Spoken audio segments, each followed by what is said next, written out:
tentang masalah yang akan kita bicarakan, yaitu adalah ada setan dalam kehidupan rumah tangga kita. Sebelum saya melanjutkan materi dari pembahasan terakhir yang sudah kita sampaikan beberapa bulan yang lalu, tentunya saya ingin kembali mengkuatkan dulu why-nya, kenapanya. Kenapa kita kemudian harus membicarakan tentang masalah keluarga, kaitannya dengan prahara, yang kaitannya erat sekali dengan keberadaan setan di dalam kehidupan rumah tangga. Dengan mengetahui kenapa kita membicarakan ini, menjadikan kita akan menghargai setiap maklumat yang datang dari Allah, Rasul, dan para ulama tentang masalah ini ketika kita paham. Kenapa penting bagi kita mempelajari tentang masalah ini? Supaya ketika kita memahami alasan terindah kenapa kita membicarakan masalah ini, nah, itulah yang menjadikan kita akan berusaha mengoptimalkan apa yang kita lakukan untuk menjaga sesuatu yang bernilai dalam kehidupan kita. Dan itu adalah keluarga. Tentunya kita paham di antara banyak uraian dan alasan kenapa penting membicarakan tentang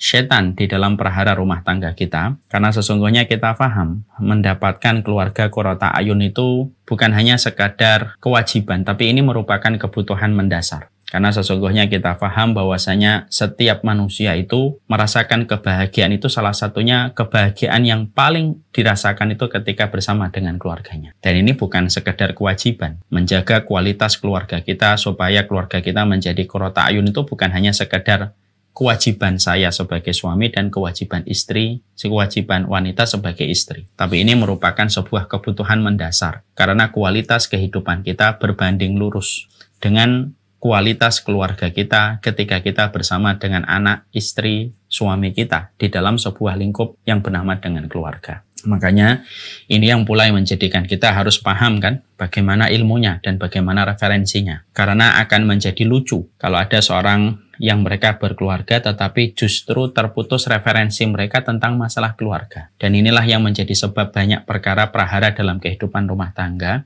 Salah satunya karena terputusnya referensi. Setiap para pelaku keluarga ketika mereka tidak mengetahui referensi apa yang harus dilakukan di dalam kehidupan berumah tangga ataupun ketika mendidik anak. Makanya kan masih ingat saya sampaikan pada pertemuan dulu, kita ini hari ini hanya mengenal mesin saja. Ada sebuah, kita menemukan di Universitas Teknik Mesin atau Teknik Sipil atau Teknik Mesin. Hanya untuk mempelajari mesin yang sifatnya benda mati.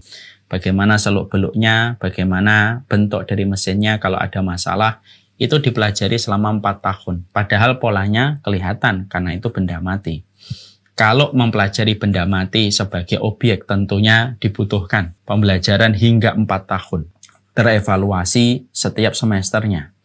Lalu puncak evaluasi itu dengan adanya skripsi dan sidangnya hanya untuk memahami satu mesin supaya dia ketika bekerja paham setiap produk-produk mesin ketika memproduksi satu barang. Ternyata sepanjang itu kita belajar selama 4 tahun dengan 8 kali semester, apalagi dalam kehidupan berumah tangga. Padahal ini masalah yang jauh lebih besar dan lebih agung yang tidak bisa dibandingkan dengan urusan masalah mesin. Tapi itulah ironisnya kita sekaligus pula lucunya. Kita memaklumi orang belajar teknik mesin selama 4 tahun, tapi kita justru tidak bisa memahami alur bagaimana kita harusnya mempersiapkan referensi di dalam pernikahan kita. Seakan-akan pernikahan itu hanya bisa selesai dengan urusan rumah yang dibeli, mobil yang dibeli, nafkah yang diberikan, lalu itu selesai. Padahal tidak akan selesai karena sesungguhnya ini masalah besar. Makanya masalah keluarga itu masalah yang selalu detail dibicarakan di dalam kehidupan iman. Makanya kita menjumpai dalam Al-Quran, dalam hadis. Quran itu surat An-Nur membahas banyak tentang keluarga. Surat An-Nisa membahas banyak tentang keluarga. Hadis itu banyak juga membahas tentang masalah keluarga. Kenapa? Karena ini masalah besar, bukan masalah kecil. Keluarga itu bukan hanya urusan biologis, tapi berkeluarga itu masalah urusan besar yang menjadi kebutuhan mendasar dalam kehidupan kita. Makanya kenikmatan surga pun sangat terkait dengan masalah keluarga kan. Kenikmatan di surga itu sudah sering saya sampaikan. Kenikmatan di surga itu yang pertama bertemu dengan wajahnya Allah. Yang kedua bercengkerama dengan para nabi dan para rasul. Dan yang ketiga adalah ketika berjumpa kembali dengan keluarga untuk menunjukkan betapa besarnya arti keluarga dalam kehidupan iman. Makanya membicarakan keluarga itu bukan membicarakan masalah remeh-temeh, tapi membicarakan masalah yang besar. Yang kedua, alasan kenapa kita harus membicarakan tentang prahara di dalam kehidupan rumah tangga kaitannya dengan keberadaan dan posisi setan di dalam rumah tangga. Karena sesungguhnya menjaga keluarga kita dari segala macam pengaruh buruk bisikan setan yang bisa meluluh lantakkan kehidupan keluarga, itu sama dengan kita menjaga sebuah mesin produksi yang akan menghasilkan kualitas-kualitas keturunan yang luar biasa. Karena keluarga itu kalau boleh kita ibaratkan mesin produksi. Dari mesin produksi bernama keluarga lahirlah pahlawan-pahlawan Islam. Lahirlah orang-orang yang luar biasa. Makanya keluarga yang harmonis, yang disebut di dalam Quran dengan kata qurrata ayun, adalah keluarga yang menghasilkan keturunan yang lebih berkualitas daripada keluarga yang broken home. Karena kondisi keluarga yang qurrata ayun itu akan mampu menjadikan waja'alna lil muttaqina imama. Masih ingatkan surat Al-Furqan 74 yang saya sampaikan pada pertemuan kita yang terakhir. Allah menyampaikan doa yang Allah cintai dari seorang hamba itu doa di dalam surat Al-Furqan 74. Sampai Allah abadikan di dalam Quran.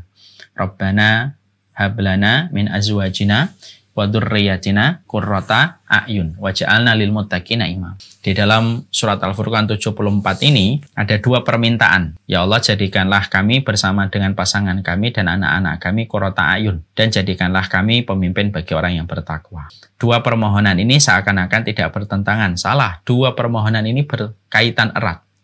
Kita tidak akan mungkin memiliki keturunan, memiliki suami yang mampu menjadi pemimpin bagi orang yang bertakwa kalau kualitas keluarganya itu tidak menjadi keluarga qurrata ayun. Yang unik, ketika menyebutkan kata keluarga qurrata ayun yang pada permohonan yang pertama, wajah Rabbana hablana min azwajina. Sebelum menyebut keturunan, Allah meletakkan dulu kata min azwajina. Rabbana hablana min azwajina wa dzurriyyatina. Jadi dzurriyah itu keturunan, azwajina itu adalah pasangan. Artinya adalah tidak mungkin anak kita menjadi qurrata ayun kalau pasangannya tidak qurrata ayun. Ya. Karena ini adalah masalah sebuah mesin peradaban yang akan menghasilkan orang-orang yang luar biasa. Anak-anak kita yang taat kepada Allah itu dekat dengan keluarga yang qurrata ayun, dan para ulama di dalam Islam itu mereka lahir dari keluarga qurrata ayun.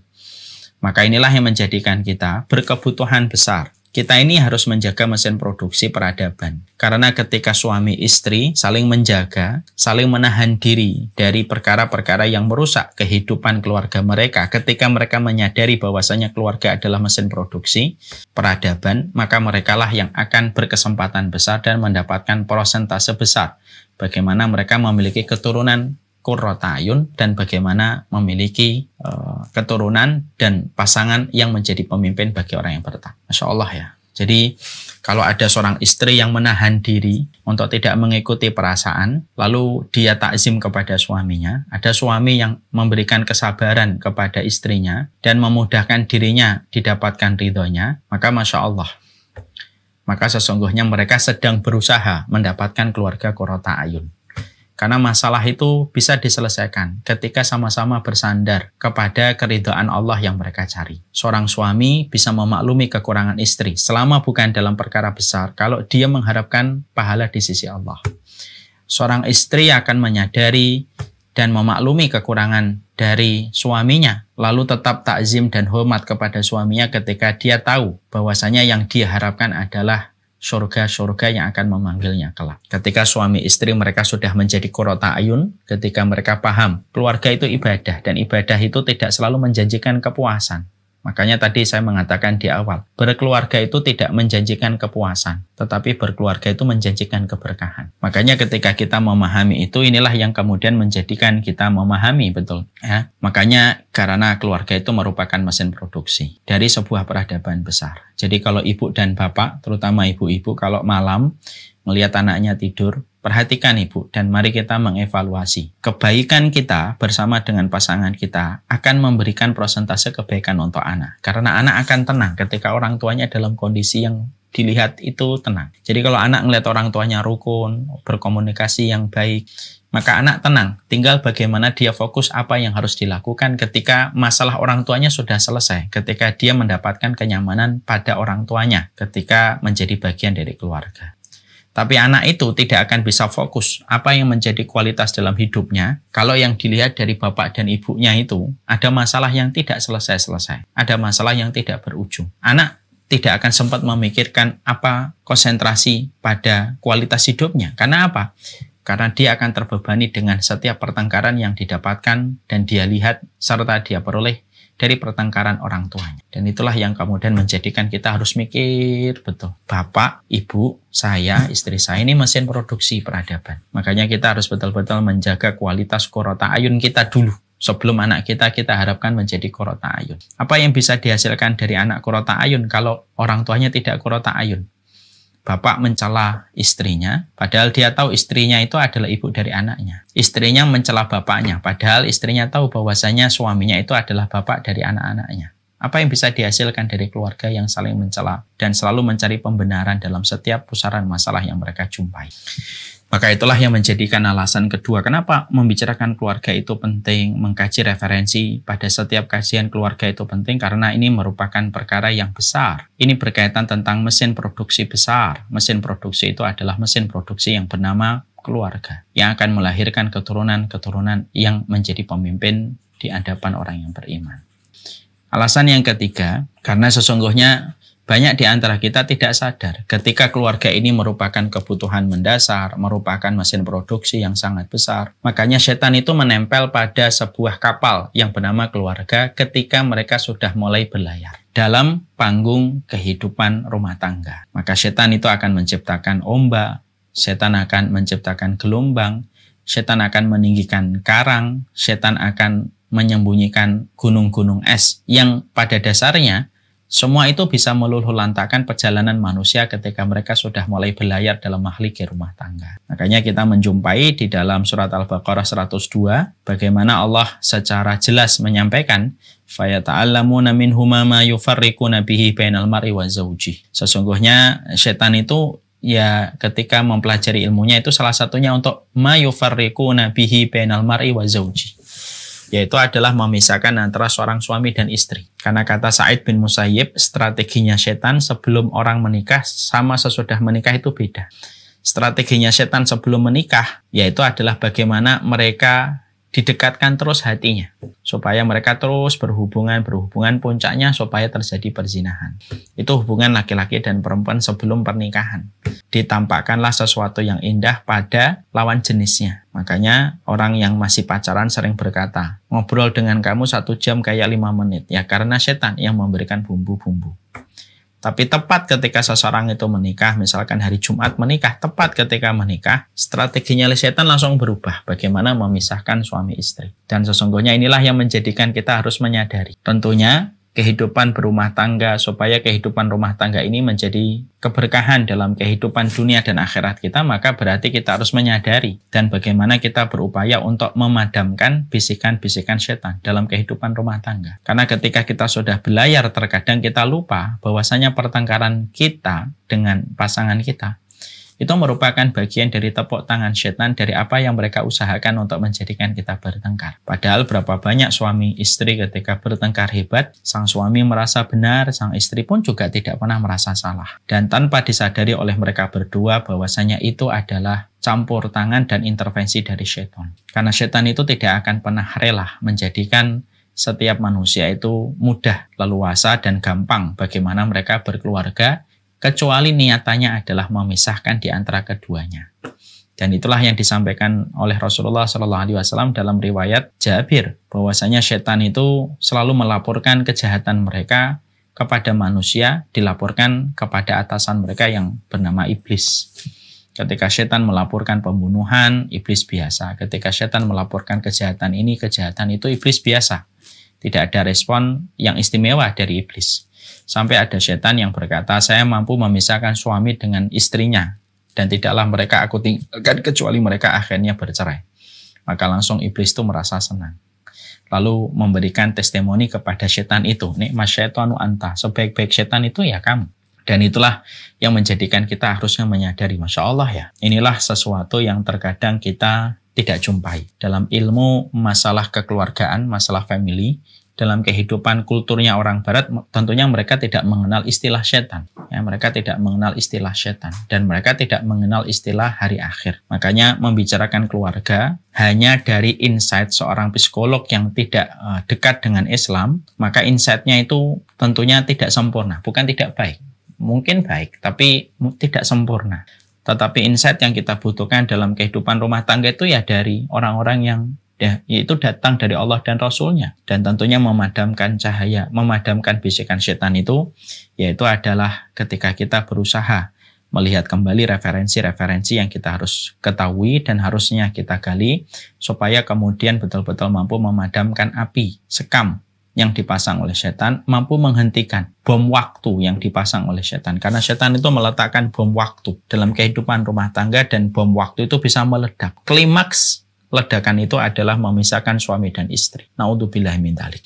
Makanya inilah yang kemudian menjadikan kita memahami bahwasanya ada beberapa hal yang harus dilakukan dan dikerjakan supaya kemudian pernikahan kita betul-betul menjadi pernikahan yang mampu memadamkan, ya, memadamkan api sekam yang dipasang jebakannya oleh setan, mampu menghentikan laju bom waktu yang dipasang oleh iblis di dalam kehidupan berumah tangga. Dan saya sudah sampaikan dalam pertemuan kita sebelumnya, kita punya rumah itu sesungguhnya setiap part dari rumah kita di situ ada setan. Di ruang makan ada setan, ruang dapur ada setan, ruang tempat tidur kita pun ada setan. Di mana setan itu menunggu ketergelinciran, di mana setan itu menunggu ketergelinciran seorang pasangan dengan pasangannya. Sampai kemudian mereka membumbui dan akhirnya meledak menjadi sebuah pertengkaran yang tidak berujung. Makanya beberapa hari yang lalu, kalau tidak salah, saya pernah membaca DM ada salah satu akun yang beliau meminta konsultasi. Saya baca itu. Dia berkata, saya mau diceraikan suami saya dalam perkara yang remeh sekali Ustadz gitu. Lalu suami saya sedang mengurus perceraian saya padahal masalahnya masalah kecil. Ketika saya membaca DM, direct message itu di Instagram, ya tentunya saya langsung terpikir, oh ya memang itulah setan. Setan itu merubah yang kecil menjadi besar, ya, merubah yang remeh-temeh menjadi perkara yang seakan-akan itu menjadi tanda perpisahan. Itulah setan. Makanya inilah yang harus disadari oleh setiap orang yang berkeluarga.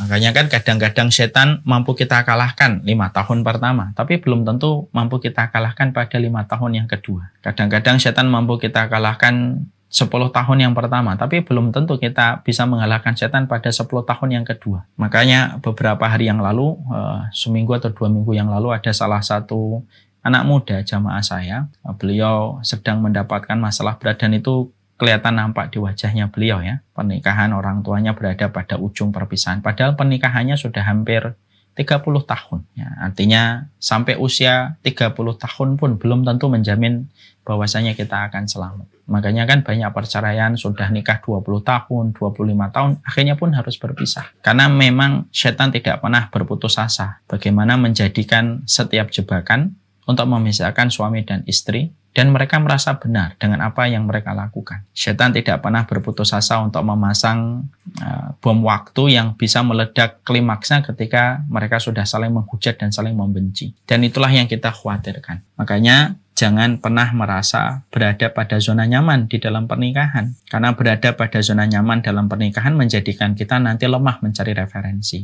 Menjadikan ketika kita berada pada zona nyaman pernikahan, menjadikan kita tidak pernah mengevaluasi bersama dengan pasangan kita. Padahal mengevaluasi, menggali referensi terus adalah bagian dari upaya yang tidak pernah mengenal cuti untuk menjaga kebersamaan kita bersama dengan keluarga kita. Ya.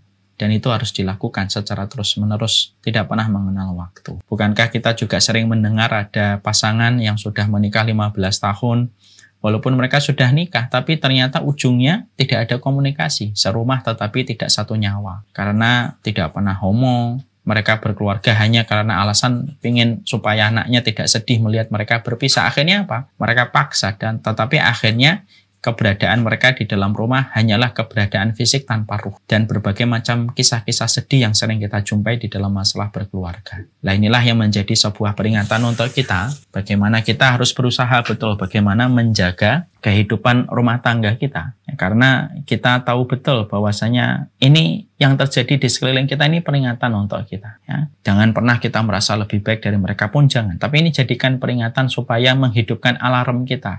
Supaya kita terus berusaha bagaimana menjaga sebuah kenikmatan di dalam sebuah keluarga yang kita miliki dan menjaga keberkahan. Dan sekali lagi yang penting, berkeluarga tidak menjanjikan kepuasan, tetapi berkeluarga itu menjanjikan keberkahan bagi mereka yang paham ilmunya. Ya. Cukuplah teman kita yang berpisah, cukuplah ada rumah tangga yang sudah 30 tahun berpisah, cukuplah ada rumah tangga yang mereka masih satu rumah tetapi tidak satu nyawa. Itu menjadi sebuah peringatan untuk kita, untuk menjadikan alarm dalam diri kita supaya kita tidak pernah berhenti menjaga komitmen kita di dalam masalah kekeluargaan. Makanya kemudian kita bahas part yang berikutnya. Kemarin kita sudah membahas apa yang harusnya kita lakukan di dalam pernikahan. Kita menyadarkan bahwasanya pernikahan itu adalah ibadah. Berarti kalau pernikahan itu adalah ibadah, setidaknya mengandung konsekuensi 4. Nah, setan tidak akan pernah berkutik kalau orang di dalam pernikahan itu tujuannya adalah ibadah. Ya kalau ibadah itu kan tidak ada yang ringan. Masa Ustaz, ya, lihat aja sholat malam. Kalau bukan sesuatu yang berat kan, kalau tidak kita paksa kan tidak akan terjadi sholat malam. Ya ibadah itu berat.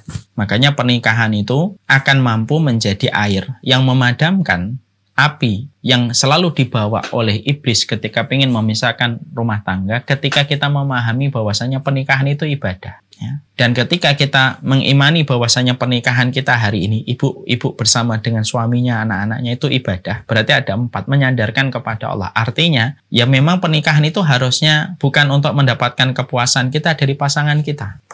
Karena sesungguhnya pasangan kita ini bukan makhluk dan mesin pemuas untuk diri kita, ya kan? Kita menikah itu dengan seseorang yang pasti membuat kesalahan. Kesempurnaan itu miliknya Rasulullah. Terjaganya dari kesalahan, kemaksuman itu miliknya Rasulullah. Kemaksuman dan kesempurnaan itu sudah hilang bersama dengan wafatnya Rasulullah. Berarti kalau kita menikah, berarti kita harus menikah itu merupakan sebuah proses kita menikahi kekurangan, sebagaimana kita juga menikmati kelebihannya. Ya. Dan kita tidak mencari kepuasan. Karena apa? Mencari kepuasan di balik makhluk itu sesuatu yang mustahil kita raih. Makanya kemudian khidmahnya seorang istri kepada seorang suami tidak akan pernah terpenuhi kalau dia tidak meniatkan dia menjadi istri itu karena ibadah. Makanya penting ini, seorang laki-laki kalau mau nikah, dia harus betul-betul mendeliver sebuah message, menyampaikan sebuah message. Kamu nikah sama saya itu ibadah loh ya. Kamu harus siap dengan kekurangan saya. Sebagaimana saya pun dituntut untuk siap menghadapi kekurangan-kekurangan kamu. Karena mengetahui kekurangan itu hanyalah masalah waktu. Hanyalah masalah waktu. Semakin kita dekat ya semakin kita akan tahu kekurangan orang yang ada di dekat kita. Dan tidak ada yang bisa mengalahkan sikap legowo terhadap kekurangan kecuali orang yang berharap pada sesuatu yang besar, yaitu adalah pahala di sisi Allah. Ya, kalau orangnya yang ingin mengalahkan kekurangan tetapi tujuan hatinya hanya untuk kepuasan, ya tidak akan puas. Makanya perkataan Imam Malik patut menjadi renungan bagi setiap suami dan istri. Maka nalillahi fahuwa abqa. Apapun yang sudah diniatkan dan disandarkan kepada Allah itu pasti abadi, dan itulah yang kita harus lakukan. Setiap kita nanti menikah, setiap orang ketika melangsungkan pernikahan dan ketika mereka berkeluarga, tidak mungkin suami kita akan memberikan kepuasan setiap waktunya dan sebagaimana istri kita. Dan tidak ada yang bisa mengalahkan gejolak hati kita terhadap kekurangan pasangan kita kecuali ketika kita menyandarkan khidmahnya kita bersama dengan pasangan kita adalah untuk mendapatkan keridhaan dari Allah. Lihat ibu dan bapak, banyak orang kerja keras. Dari jam 4 dia sudah bangun mandi, jam 6 dia sudah berangkat, jam 7 malam baru pulang. Kenapa dia bisa kuat melakukan itu? Karena dia pengen mendapatkan gaji untuk mencukupi kebutuhannya. Ada satu goals yang dia miliki sampai menjadikan dia kuat bertahan dengan berbagai macam kesulitan yang dia dapatkan di dalam pekerjaan. Kalau masalah gaji saja bisa membuat jutaan orang bertahan pada profesi dan pekerjaan mereka, bukankah ridho Allah itu lebih layak untuk menjadikan kita kuat dengan berbagai macam problematika yang kita jumpai bersama dengan keluarga kita. Kemudian ketika menyandarkan pernikahan itu adalah ibadah, ya tidak ada kalah menang. Artinya bukan berarti yang minta maaf itu kalah, yang dimintain maaf itu menang. Karena pernikahan itu tidak ada kalah menang. Kemudian memberikan kesabaran secara maksimal dan membutuhkan ilmu. Ini sudah kita pelajari pada pertemuan kita sebelumnya. Sekarang kita yang kedua. Apa yang kita harus lakukan sebagai bagian dari sebuah keluarga supaya kita mampu menghentikan setiap menit dari sebuah mesin bom waktu yang dipasang oleh iblis yang bisa menghancurkan kualitas keluarga kita bersama dengan pasangan kita ketika kita telah dipertemukan oleh Allah. Yang kedua yang kemudian kita harus lakukan itu adalah para ulama menyampaikan ada 3 ayat yang harusnya menjadi pegangan kita. Jadi ada 3 ayat yang menjadi pegangan kalau kita melihat wasiat yang ditinggalkan oleh Rasulullah, wasiat yang ditinggalkan oleh Allah di dalam keluarga. Apa itu 3 ayat yang harusnya selalu menjadi moto kehidupan setiap pasangan di dalam berkeluarga? Karena 3 ayat ini kalau diamalkan, tidak akan pernah berkutik seluruh jerat, perangkap, dan strateginya setan. Dan terkadang justru ketika kita menikah itu justru kita malah melupakan 3 ayat ini. Ya tidak hafal, tidak paham artinya, dan akhirnya tidak ngerti apa yang harus dilakukan. Apa 3 ayat yang harus dipegang, Ustaz? Kalau kemudian kita melangsungkan sebuah pernikahan. Supaya ini bisa menjadi sebuah penguat. Karena mendapatkan sebuah keluarga yang betul-betul qurrata ayun itu kan berarti kita harus memaksimalkan proses yang kita harus kerjakan. 3 ayat ini ada 3. Yang pertama, yaitu adalah wala tansawul fadla bainakum, ya. Jadi kemudian yang pertama itu adalah bagaimana kita di dalam surat Al-Baqarah 237, kita ini harus ingat di dalam pernikahan wala tansawul fadla bainakum. Jangan melupakan kebaikan yang pernah terjadi di antara kalian. Ibu-ibu kalau nanti membuka surat Al-Baqarah 237, ayat itu menceritakan tentang talak, perceraian. Di sela-sela Allah menjelaskan hukum perceraian yang memang diperbolehkan ketika memang tidak lagi bisa mewujud menjadi kemaslahatan antara pasangan berdua, maka Allah menyelipkan sebuah narasi yang indah dari ayat yang Allah sampaikan, wala tansawul fadla bainakum. Jangan melupakan kebaikan yang pernah terjadi di antara kalian. Karena inilah yang kemudian kita sering lupakan di dalam masalah kehidupan berumah tangga. Betul, memang kehidupan berumah tangga itu tidak lepas dari berbagai macam kesalahan. Siapa sih manusia di atas muka bumi ini yang tidak melakukan kesalahan? Tidak ada. Siapa di antara manusia itu yang kemudian mereka itu tidak melakukan kekurangan dan tidak memiliki kekurangan? Tidak ada. Tidak ada. Ya. Makanya kemudian Allah ketika mengetahui bahwasanya suami istri itu pasti di dalam kehidupan rumah tangga memiliki kekurangan dan memiliki kesalahan dalam jejak langkah kehidupan berumah tangga, Allah tidak nyuruh kita untuk ingatlah kesalahannya. Tidak. Allah menyuruh kita, Mas, bisa ada air nggak, Mas? Allah menyuruh kita untuk kemudian ingat kepada sebuah kata yang disampaikan oleh Allah. Wala tansawul fadla bainakum. Jangan lupa kebaikan yang pernah terjadi di antara kalian. Karena sesungguhnya setan itu berusaha menjadikan setiap manusia ketika berumah tangga itu memiliki amnesia terhadap kebaikan yang pernah dilakukan oleh pasangannya. Terutama wanita. Paling cepat lupa kebaikan seorang suami. Tanpa menafikan suami juga semacam itu. Tapi memang secara nas, secara hukum, memang dijelaskan bahwasanya wanita itu yang paling cepat lupa kebaikan dari sang suami. Makanya karena dia lupa kebaikan suami itulah yang menjadikan dia mengkufuri kebaikan suami. Makanya kemudian setiap terjadi dalam sebuah rumah tangga, terjadi sebuah kekecewaan yang terjadi, maka kemudian adalah yang harus dilakukan adalah bagaimana kita harus ingat gitu. Apa sih keutamaan yang pernah terjadi di antara kita dengan pasangan kita? Karena itulah yang akan menjadikan seseorang itu bertahan. Makanya maaf ya Bu, saya itu di tim saya mulai beberapa bulan terakhir ini, saya tuh selalu ngomong, apapun yang nanti terjadi dalam hubungan muamalah kita, ingat ya pada hari ketika kita pertama kali dipertemukan oleh Allah dan ketika kita melewati banyak hal bahagia. Karena apa? Kekecewaan itu pasti datang. Manusia itu pasti punya kecewa karena dia punya ekspektasi. Tapi juga kita harus ingat, orang yang ada di sekitar kita itu bukan mesin yang bisa memuaskan setiap ekspektasi kita. Sama, suami dan istri kita itu bukan mesin yang bisa memuaskan setiap ekspektasi dan keinginan kita. Wala tansawul fadla bainakum. Makanya kemudian adalah jangan lupa kebaikannya. Karena pasti ada kebaikan yang pernah ditorehkan. Dan ini kemudian kata Allah di dalam surat Al-Baqarah 237 itu diletakkan oleh Allah ketika Allah menjelaskan hukum tentang masalah talak. Seakan-akan dia menjadi obat dari kuatnya kekecewaan dan kegetiran manusia ketika mereka merasakan kekurangan pada diri pasangannya. Dan kita harus siap dengan kekurangan itu. Makanya saya kemarin beberapa hari yang lalu saya nulis gitu. If you cannot handle my worst, you don't deserve my best. Kalau kamu nggak siap, kalau kamu itu tidak bisa menerima kekurangan saya, kamu tidak layak menerima keistimewaan saya. Kan memang begitu. Hukumnya kan begitu. Orang tuh maunya itu baik terus dari pasangannya. Nggak bisa. Nggak bisa.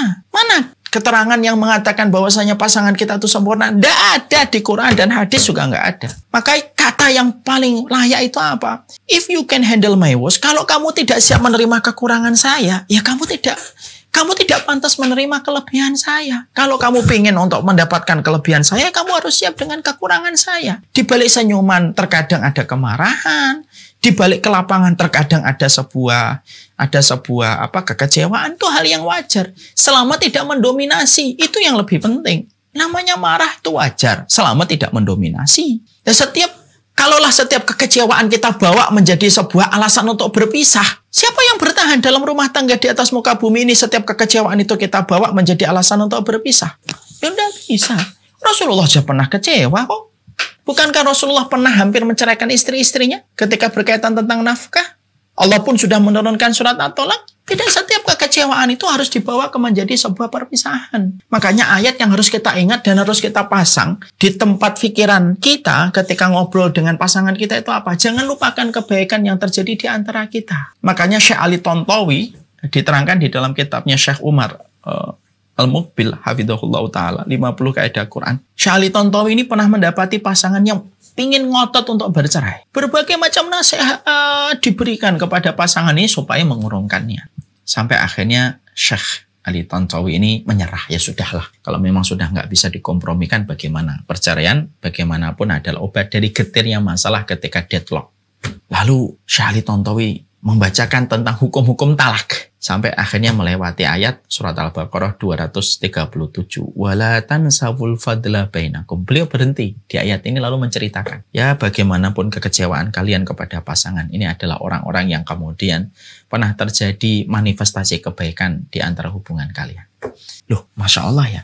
Ayat ini, betul memang Quran itu mukjizat ya. Dengan ayat ini, akhirnya pasangan itu mengurungkan niat untuk berpisah. Sang istri tidak menggugat suaminya, sang suami pun tidak lagi menggugat istrinya karena mereka ingat bagaimana kebaikan yang pernah terjalin di antara kedua. Makanya inilah yang kemudian menjadikan kita memahami itu ya, bahwasanya ini ayat harus kita pegang. Makanya ada perkataan indah yang disampaikan oleh Abu Darda kepada istrinya. Kalau aku menjadi api, kamu jadilah air. Kalau kamu menjadi api, aku akan menjadi air. Kalau tidak, maka tentunya akan terjadinya perpisahan di antara kita. Makanya keluarga Abu Darda dan Ummu Darda itu salah satu keluarga romantis bervisi surga.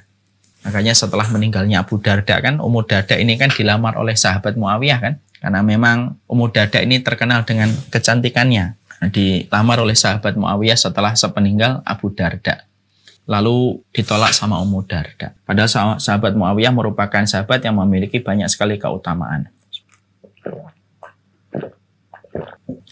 Memiliki banyak sekali keutamaan. Maka kemudian ketika ditolak, maka sahabat Muawiyah berkata, apa kekurangan saya sampai kamu tidak menerima lamaran saya? Maka Ummu Darda berkata, tidak ada yang kurang dalam dirimu, wahai Muawiyah. Hanya saja aku ingin berjumpa kembali dengan Abu Darda dalam kehidupan di surga. Nah ini merupakan salah satu di antara hal yang kita paham. Kecewa itu pasti ada atau tidak? Wah ada, masa nggak ada kecewa? Ya ada kecewa, pasti kecewa. Istri saya pasti kecewa dengan saya, pasti pernah ngelewatin kekecewaan. Sebagaimana saya juga ngelewatin kekecewaan.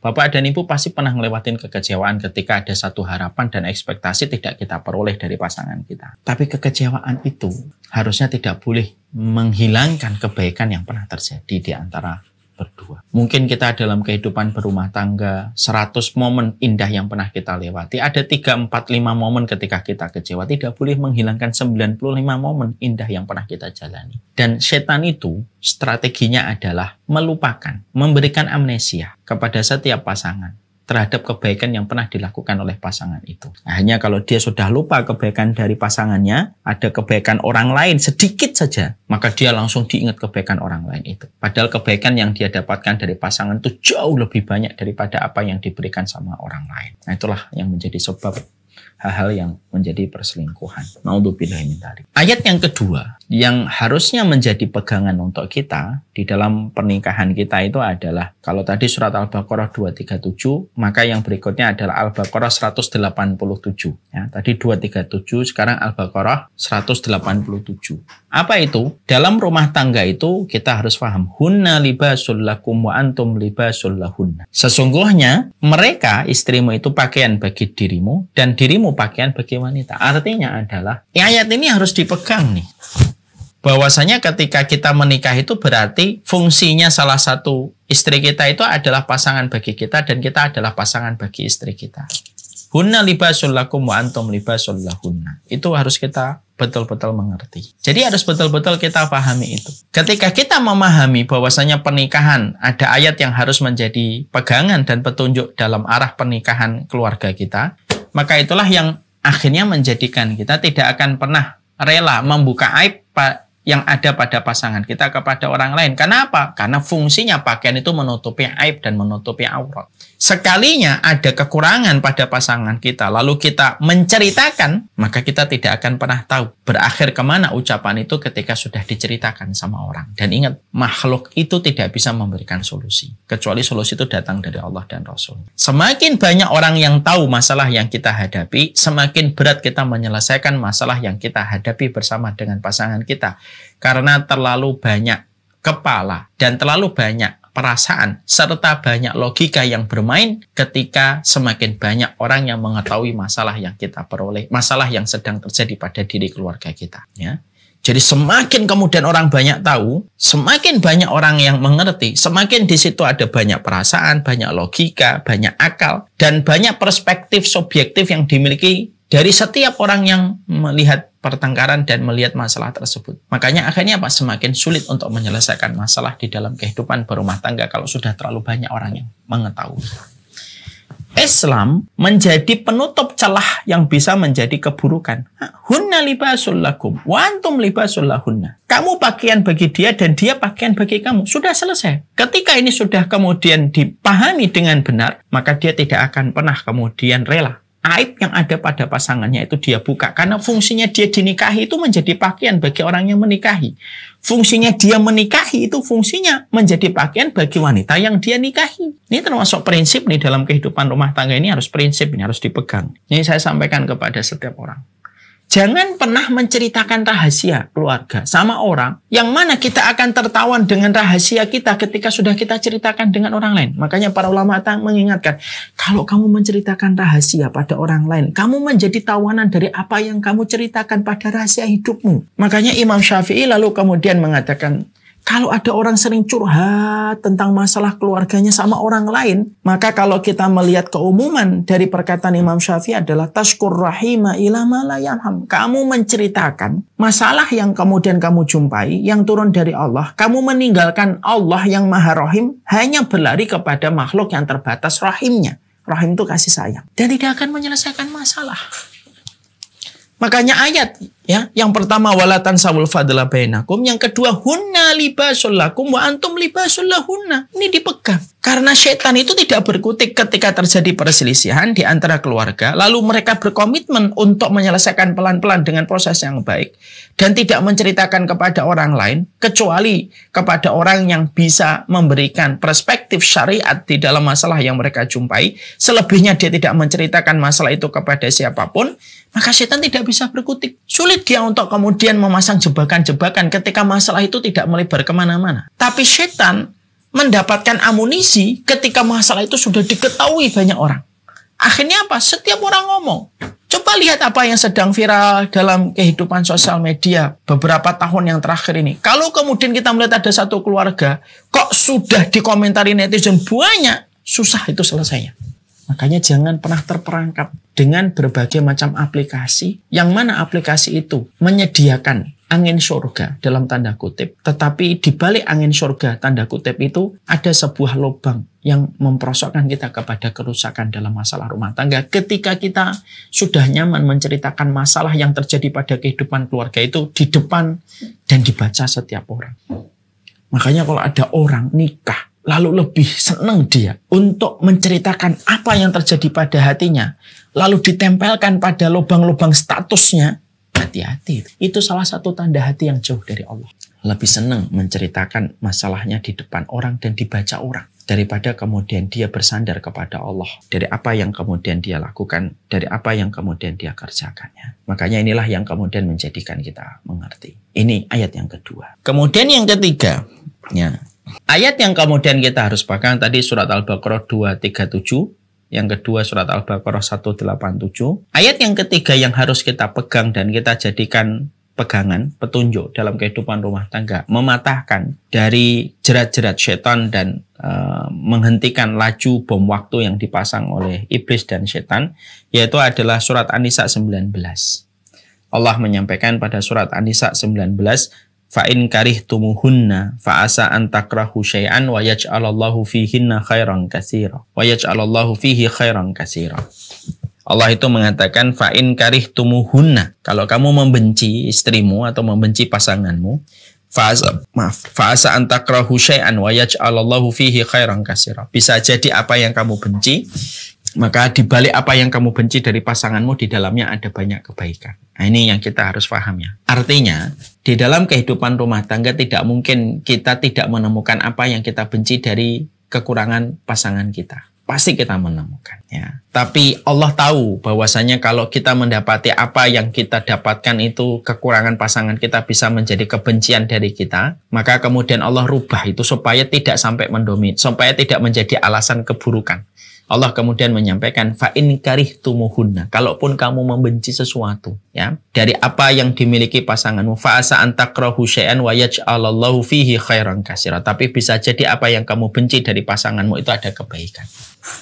Makanya kemudian kita disuruh untuk bersabar terhadap apa yang kita benci dari pasangan kita ketika kita ingat kebaikan-kebaikan yang lain, dan bisa jadi apa yang kita tidak suka dari pasangan kita itu di dalamnya ada kebaikan. Makanya pernah terjadi ya, pernah saya sampaikan atau belum ya, Ibnu Umar pernah kecewa dengan istrinya, dia keluar dari rumahnya dan bermaksud menceraikan istrinya. Sampai beliau di dalam Masjid Nabawi mendengarkan orang membaca surat An-Nisa 19, fa'in karihtumuhunna fa'asa an takrahu syai'an wa yaj'alallahu fihi khairan katsira. Bisa jadi kamu membenci sesuatu, tetapi dari apa yang kamu benci, maka di dalamnya ada banyak kebaikan. Maka beliau langsung menyadari kesalahannya. Ya, saya ada sesuatu yang saya tidak suka dari istri saya. Saya bersabar. Kesabaran seorang Ibnu Umar akhirnya melahirkan anak-anak yang menjadi ulama di antara para tabi'in.